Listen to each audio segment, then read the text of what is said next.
నమస్తే. ఈరోజు మనం మాట్లాడుకోబోయేది చాలా ముఖ్యమైన విషయం గురించి. ఆత్మవిశ్వాసం అంటే సెల్ఫ్ కాన్ఫిడెన్స్. మనలో చాలా మందికి ఒక ప్రశ్న ఉంటుంది, నాకే ఎందుకు ధైర్యం లేదు, ఇతరులతో మాట్లాడినట్టు నేనెందుకు మాట్లాడలేను, నేనెందుకు వెనుకపడుతున్నాను.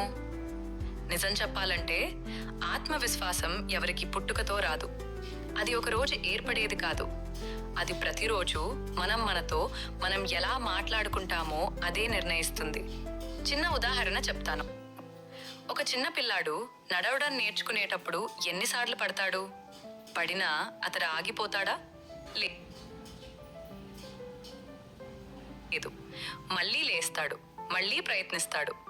అప్పుడు ఎవరు నేర్పిస్తాడు అతనికి ఆత్మవిశ్వాసం? అతని ప్రయత్నమే.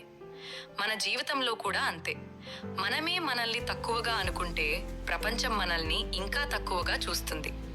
కానీ ఒకసారి మనమే నిర్ణయించుకుంటే నేను చేయగలను అని, అప్పుడు మన నడక మారుతుంది, మన మాట మారుతుంది, మన ఆలోచన మారుతుంది.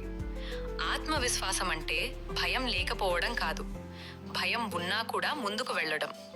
పరాజయం వస్తుందేమో అనే భయం, ప్రజలు ఏమంటారో అనే భయం, తప్పు చేస్తానేమో అనే భయం ఇవందరికీ ఉంటాయి. కానీ ఆ భయానికి మనం బానిసలమా లేదా మన లక్ష్యాలకు నాయకులమా? ఇదే తేడా. ఒక విషయం గుర్తుపెట్టుకోండి, మీరు ఈ రోజు ఉన్న స్థితి మీ విలువ కాదు, మీ ప్రయత్నమే మీ అసలైన గుర్తింపు. ప్రతిరోజు ఒక చిన్న అడుగు వేయండి. ఈ రోజు కాకపోయినా, రేపు కాకపోయినా, ఒకరోజు తప్పకుండా మీకు మీరు గర్వపడే స్థితి వస్తుంది. మాట్లాడలేకపోతే ఒక వాక్యం మాట్లాడండి. భయం ఉంటే అది ఉన్నట్టే చేయండి. పూర్తి నమ్మకం లేకపోయినా కొంచెం నమ్మకంతో మొదలు పెట్టండి.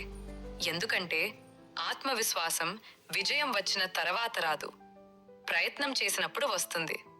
ఈ రోజు మీరు వినిపిస్తున్న ఈ మాటలు మీ మనసులో ఒక చిన్న వెలుగు వెలిగించాయని నేను ఆశిస్తున్నాను.